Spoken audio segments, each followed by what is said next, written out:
All right, Greenies, man, it's been a while, but I'm back at it right here. So now, in this video right here, I really want to deal with this Loki now. We spoke about, when we gave the tribute to Brother Panic, we spoke about, a lot of you are sleeping on this Loki, you're sleeping on this Kang stuff. And if Panic was still here, he would be dealing with this Loki, he would be dealing with this Kang stuff. And that's really the next level, And but really now we spoke about really how, really, I'm really the next level for this. I want to show people this, but we want to segue into this. So now, again, episode 6, we just got released season 2, but really episode 5 was a lot deeper than episode 6. Episode 5, they were going more deeper into the temporal order. We spoke about before how really we're dealing with temporal order, right? It relates to the other movies dealing with Tenet, and I'm obviously showing how it relates to other things that they're actually doing. They're really doing this stuff. But see, the way Marvel do their stuff, right? The way Marvel do their stuff, right? It's almost as if, and I said this years ago, it's almost as if they do it in reverse. So they're playing around with the temporal order with these movies, right? It's almost as if they're doing it in reverse. So really, what we saw, so in season 6 now, we see the reemergence now. Again, we don't go too far with this, but we see the reemergence now of He Who Remains. But that scene was also, obviously that whole scene was obviously, we spoke about, that was He Who Remains, so that was season 1. So really that whole scene there was already recorded. That would have to have already been recorded, because there's no way to say that, okay, they're going to record that and then we're going to decide if there's going to be a season 2 and then we're going to get these guys together and they're going to put their costumes back on. That would have to have already been recorded. So they knew they was going to do a season 2 while the season 1 was still being laid down, and then the actors, they probably didn't even know what was going on. They're recording scenes and saying things that currently don't even exist right now. And then they until the season 2 is even being released, so they already knew it was going to happen to begin with.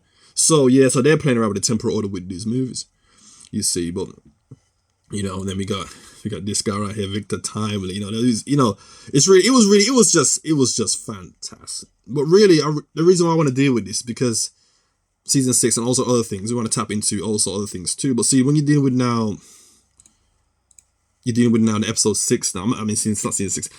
Season 2, episode 6 now. It's because essentially what Loki essentially becomes. He becomes Osiris, right? And essentially, a lot of people that probably go over a lot of people's heads because you're not dealing with the canon stuff, and we also want to segue this into Brother Panic and other things. We're gonna we don't want to make this video too long, but hopefully it doesn't become long. But there's so much stuff, but it's one. So really, I want to showcase now. He really becomes Osiris, right? So if you guys saw it now, we saw the scene now. We see. You saw the branches. You saw what eventually he became. So we put it up right here. We put it up right here. So again, me and Marvel, we've been on the same page now for quite some time, right? So again, and this is what people got offended when I said, it's an airline company. I've become an airline company, but this is what it's become. Because we're now, you've got a multi-million, billion-dollar business, billion-dollar company, dealing with Disney, because Disney own Marvel and Disney, so, and then they're dealing with this. And I told you when I first released this, I got stuff that they ain't even got. And this was before the Loki, this was before all that. So really, I've told people this, I'm the next level, right? And when I say I'm an airline company, I don't say ego, this is what it's become. It's an airline company, but this is not about me. This is about Loki. So we got to go back to it now. So essentially, he becomes Osiris. Now, for a lot of people, they're not going to understand why that is, because again, you're not dealing with the canon stuff. So you're not going to understand why that is, but that is really the case. Yeah, so that's really what it becomes. So now I want to pull up this now. So now I want to go back to this. So this brings us back to this. I mean, notice again, if you notice in season 2, you saw Sylvie, which is another Loki variant. She had the unk in her ear the whole time. So they know where the knowledge comes from. They know, and they're really giving back. They're really paying homage to where the knowledge even comes from. So they're dealing with timelines, right? And I actually like that kind of concept. The concept of a timeline, because really that's all it ever was. That's really all it is. That's actually a deeper concept. I like that concept. So originally we spoke about years ago, Ra creates human techno, and we spoke about time and space. That's incorrect. Right. But I mean, that's the concept for some people. That's actually incorrect. What we're actually seeing here, so we see Ra here, number 1. This entire thing is a timeline. And if you watch in the series now, they talk about the sacred timeline. This is the sacred timeline. So what's actually happening here is this. So at the top here, we have essentially he who remains, right? So the scene when you see at the end of time now with Loki and all that, that's actually the begin. The end is the beginning. Ouroboros, serpent eats its tail, its own tail. That is the beginning. The beginning is the end. The end is the beginning. So essentially, he who remains is right here, right? But then over time, this is the timeline now. This is the timeline. Over time now, then we get here. So really, Heru is Ra. And other scholars have spoke about this. A lot of people don't really understand it, but Heru is Ra. He's the mortal version of Ra. And then Ra has a serpent sun on his head because he's Ouroboros. He's in the beginning and the end. He's all that there is, all that there could have ever been. He emerges. He's all that there is at this particular time. And then over time now becomes this. And Heru is Ra, the mortal version of Ra, who is like Ra or wants to be like Ra, but is in constant conflict with death. Now, again, so really is the mortal version. But there's so many levels to it. I mean, this alone would have to be, there's so many levels to it, but we don't want to make this video too long. But this is really, they're paying homage to this. And even when you saw in the final scene, they're taking you back and they showed you the pyramid. But they showed you the pyramid in its current state as we see it today, right? Rather than in its original state with the casing stone with the white limestone. So they're showing you and breaking down really something. What they're really breaking down, and I think I said this before, but really, they really showcased it there. This is the end of time, right? But again, I want to really tap into some of this stuff now. So yeah, this really is the end of time. But really, what Loki, the reason why episode 5 was so deep, because episode 5 explains what they're really doing and what Loki's actually doing. So what Loki's actually doing in episode 5 was more deep than episode 6. But episode 6 is a climax for the MCU and other things. And they, the climax with the loom. But really, that was a climax for the MCU and their whole series of how Kang variants. And they were just tying it all together as far as the MCU. But the actual science, the deep temporal order science, that was episode 5. So now episode 5 now, they explain something that I didn't think they would ever explain. It's something that I've always known to some extent, but I didn't think they would ever come clean and give it away. They gave it all away in episode 5. So in episode 5 now, they're basically explaining what they're actually doing with this timeline. So really, we're at the end of time. But now with Loki's here now, and basically what's happening here is they spoke about how Loki said something, how he, in order to fix this, in order to correct this, he has to time slip, which will control his time slipping, essentially rewrite and rewrite. And that alone was the deepest thing to ever be in a movie. They actually said it out loud, what they're actually doing. So basically, for this to continue, and for this timeline, because remember, it's just time we spoke about. We showed you the timeline, the Kinetic Trio line. That's really just a timeline. That's all it is. This is the sacred timeline, right?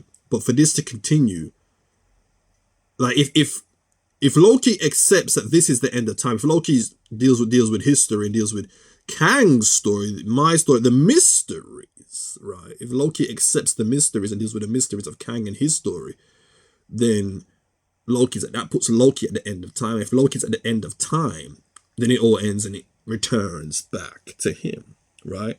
But then for Loki to have an existence and for Loki to continue to exist and continue to have an existence, he can't put himself at the end of time. Because if he puts himself at the end of time, he's in this room, he's in this scene, it all ends.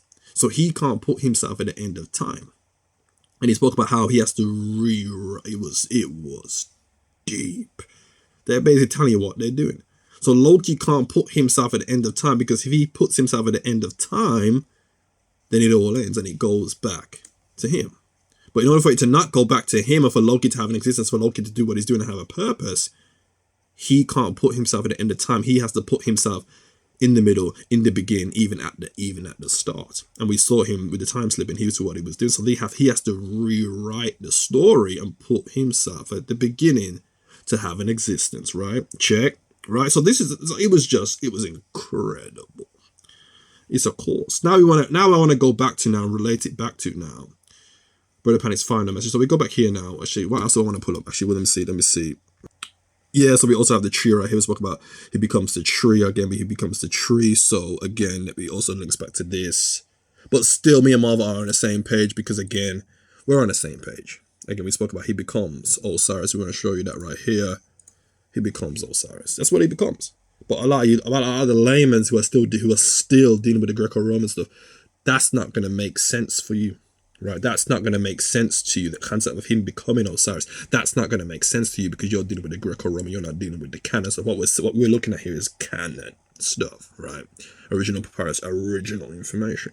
But see this right here, I've noticed for years. I mean, as we go down here, we're not going to go too much into this down here. We see this right here. We're not going to go too much into this right here, but they started tampering with this stuff, right? But then again, this is more of an older, archaic version of Osiris when he had all the attributes and then he got split and then became Anubis, got into some of the attributes and different things. But that down here is quite significant. As 3 years ago now, I had to decode this. We're not going to do this here. It's going to be too long, but they started playing around with some stuff. But they're playing around with a timeline. But we're dealing with He Who Remains. We see all of it. So again, we're not going to go into that.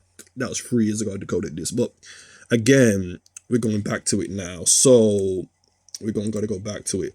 So now I want to show how this relates to Panic's final message. So I want to show this. This is the video I did. We don't want to go too far with this, but we're going to come here. So. And black woman, all that dumb shit. You know how to repeat that, but inside, it's not happening, and that's where it's got to happen. It's got to be an internal transformation. So he says it right there. Now, what does that really mean? And I want to tap into some of that. We'll tap into it now, but we're going to check this video right here, right, where Bobby kind of taps into some of it right here. So we listen to Bobby right here. Let's see if we can play some of that. So what has happened here is some of the people who have gone and learned all this stuff did not somehow internalize it and destroy the initial programming, and so it only became data. And it never seeped through to conquer the initial wrong programming. So he basically breaks it down right there, his final message. So what are they really dealing with here? So now I want to tap into some of this stuff. We go to this right here, and we see the Tempad. So this is the Tempad from Loki season 1 and season 2. This Tempad. Now what are they dealing with this? So now essentially we spoke about it's just a timeline. That's all this really is. We're just dealing with time. It's just a timeline. So when we showed you this Comedic Tree of Life, it's just a timeline. That's not a creation story. That's time itself. We're witnessing a timeline, right? So, yeah, creation still is time. It's still the same concept we're dealing with time. So what's actually happening here is it's the Tempad, right? And we saw with Sylvie now, she had the Ankh in the ear. She's dealing with the Ankh. She's dealing with the life unto the God. She's dealing with the eternity. Right, so essentially what they're basically dealing with here is the Tempad. And I was watching a video of this one sister, she was going into some stuff, and she's talking about, a lot of people know this stuff now, don't go to the light, don't go to the light. But a lot of y'all ain't gonna have a choice. Now, what do I mean by that? A lot of y'all ain't gonna have a choice. Again, he spoke about the internalizing. Really, it's the Tempad. And that's how you really navigate that realm. You really gotta program the Tempad. And a lot of y'all ain't doing that. You're not programming the Tempad to be able to navigate. Some of y'all seem to think that like obviously we consciously we can say things. I'm this and that. Conscious mind, consciousness, consciously conscious. We can consciously say things. This is that. This is this. But then internally, it's not really happening. So upon the escape or upon the other aspects or beyond the physical, there is no logic, there is no reasoning. So you can't say, okay, I'm gonna go here, I'm gonna do that. You can't, so it's one of them things. So we don't want to, but you can't really do that, right? If the Tempad isn't programmed prior to that point of emergence or of exit or of crossover, so to speak, then a lot of y'all, it ain't gonna happen, right? So, but then that's still quite vague. So what do we really mean by this? We're going to show a quick example of this, but there's so much to it. So here we see a quick example. This is Bobby right here. There's a picture I've had for years. This is Bobby right here. So here we see an example of what we're really talking about here, right? And it's not just about playing dress up, but there's a particular aspect to it to some extent. So unless there's a certain internalized, unless there's a certain aspect to it, then it's not gonna happen. So Bobby understood it and even panicked. After seeing, that's why I said that was his last message. I call that wasn't his last video, but that was his final message. That is the final message. It is, because you can say all the other stuff, you can follow along, you can do all this other stuff, say all this stuff, but unless you're dealing with it, unless you're internalizing it, unless it's a transformation, like he said, unless it's a becoming, right, then you're not programming the tempad. The tempad needs to be programmed, and this is basically what I'm doing, and I understand it now. People think, oh, he's dealing with ego. He's dealing with ego. No, this is not ego at all. I'm understanding what I have to do and what I have to. I'm understanding it. When you got some of the canon stuff, the Egyptians, they were on another level with their stuff. They were, it's a whole series, but I'm done with this. I'm retired. I'm retired from this. Whatever this, I'm retired from this now. I know now at this point. Right, now it's up for you guys to know. But again, I got the books. I've done it. You know what I mean? So again, you really showcase how really, I'm really the next level for this. You know what I mean? The fact that, the final episode, we see what he becomes, and it's literally this. We see the branches. It is what it is, man. I mean, me and Marv, we've been on the same page for years. And again, it just showcased that really I'm on another level now. So really, some of y'all got the cold mindset. So really, but we still got the movie to come out. So I just hope that I'm able to produce the movie on a Marvel level. I may or may not have the same budget, the 100 millions, but hopefully I'm able to produce it on their level, because this really is, I've done it. You know what I mean? So again, I've really done it, man. So again, man, I don't really want to make this feel too long, but there's so much to it. I don't want to do. There could be a whole series on this, but I'm done with this. I'm retired pretty much. You know what I mean? Retired really from this. This may or may not be the last video, but I'm retired. So yeah, man. This quick video right here. I hope you enjoyed the video. I hope you took some good information from this. All right, people. Thanks for watching.